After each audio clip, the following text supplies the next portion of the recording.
What's up guys, my name is Ryan, and in April 2019 I quit my £21,000 or $25,000 a year corporate job to try and make a living as a freelance video editor. And at the time I only had a handful of orders on Fiverr. I left my job probably prematurely, pretty naive, thinking $500 was going to keep me alive. But here we are, 3 months short of 4 years later, and I'm still alive. I've paid my taxes, and I'm going to break down the 5 income streams that I use to make money and survive. Also, at the end of this video, I'm going to give you some crucial advice and inspiration, which hopefully will help you if you're an aspiring freelancer or you just want to get started online. And by the way, quick disclaimer, these aren't huge numbers. So if you want to hear about millions, go over to Ali Abdul's channel and watch how he makes $5 million a year. But this is realistic earnings for a creative freelancer or beginner online business owner. Also, if I was in drop shipping or I found a good thing, I could have probably made hundreds of thousands, but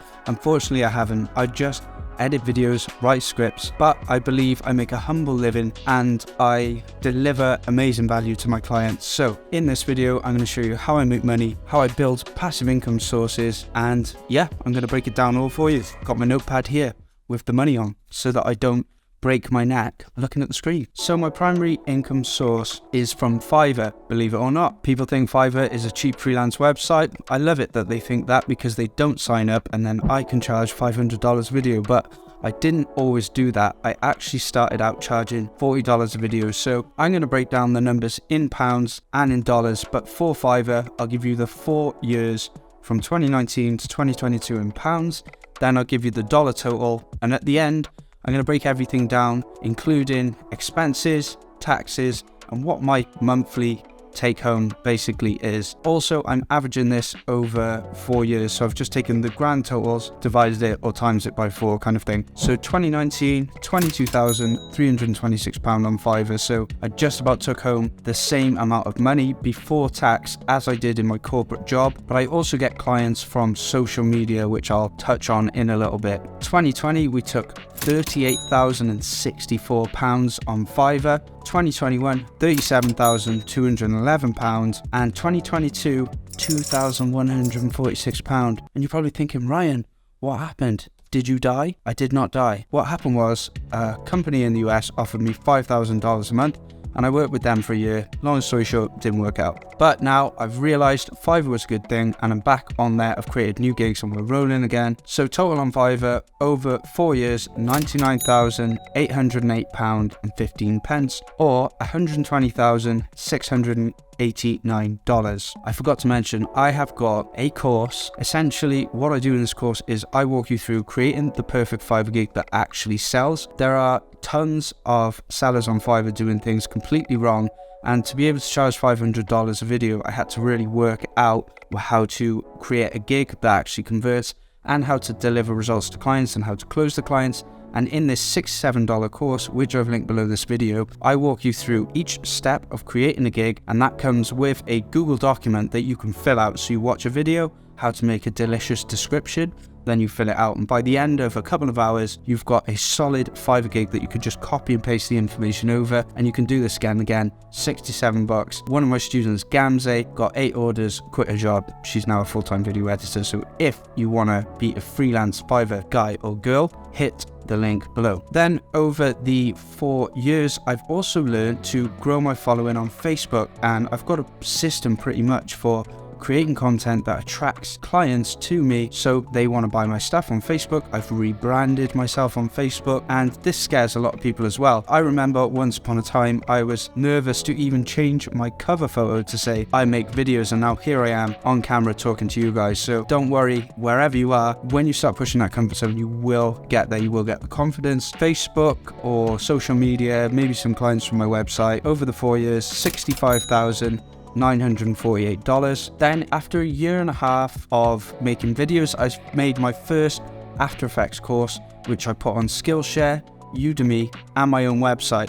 And I'm going to break down the totals that I've made from selling courses on all these platforms and tell you a little bit about them. So on my own course website, where I sell courses for like $47 to $147, quite cheap, I link to them in videos on YouTube and through my posts and content.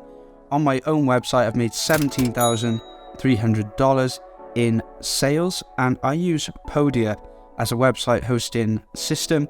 I've tried Thinkific, Teachable, and Podia, and it's always good to have your courses on your own website because you dictate the rules. Skillshare have particular rules about what you can upload. You don't actually keep your email list, so you can only email them about Skillshare things. Same with Udemy, whereas if you've got your own email list on your own website, then you can do what you like. You actually own that asset. No one can tell you what to do with it. Just a little tip there if you're creating courses. Podia is also really easy to use. By the way, I have an affiliate link for Podia. If you use that to create your own website, it's not going to cost anything extra. There's a drag and drop landing page design. I hate making websites. It's really easy. You upload your courses, you can put descriptions. The email automation is really easy. I just find it the easiest course hosting website. There's a link below for Podia if you want to support. Ryan, let's move on to Skillshare. So Skillshare pay you on royalties based on how many minutes people watch. So the game with Skillshare is really creating short courses, posting to all your followers, making updates, posting to your followers, keeping them watching more content. So I've got a bunch of courses on Skillshare about After Effects, Premiere Pro, video editing and freelancing, things like that. I'll leave a link to my Skillshare if you want to check out my courses.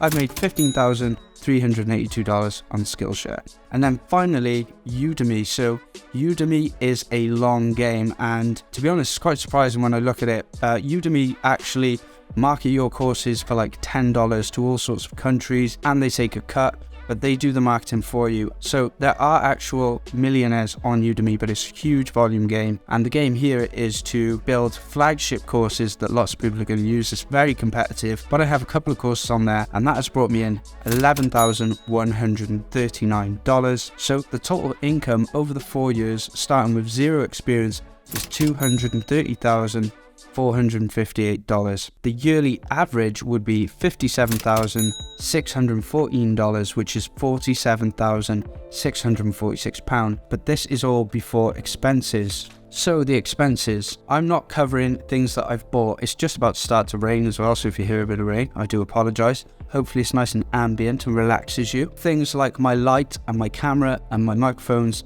I haven't included them in the expenses, but what I have included is just recurring things. So on Fiverr, I've spent $4,580 on freelancers to make designs for like thumbnails, and I don't know what I've spent $5,000 on Fiverr on, to be honest. I probably haven't used most of it. Adobe to have the Creative Cloud to be able to use Photoshop, Lightroom, After Effects, Premiere Pro. $50 a month for 48 months.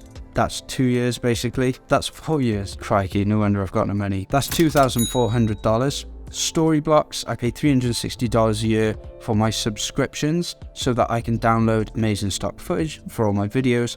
$1,440 over the 4 years. Soundstripe, I pay $120 a year.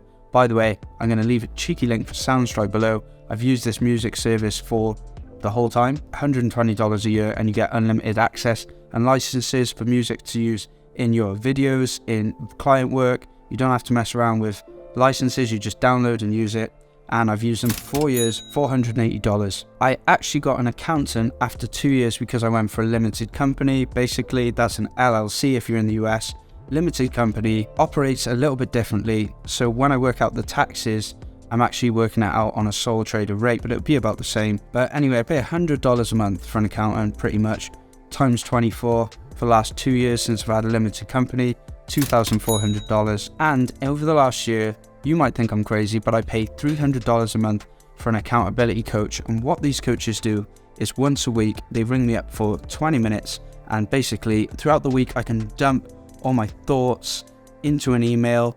And when we have that 20-minute call, we clarify what the goals are for the week, what the goals are for the month and 3 months. And they help me basically just stay on track and launch my courses.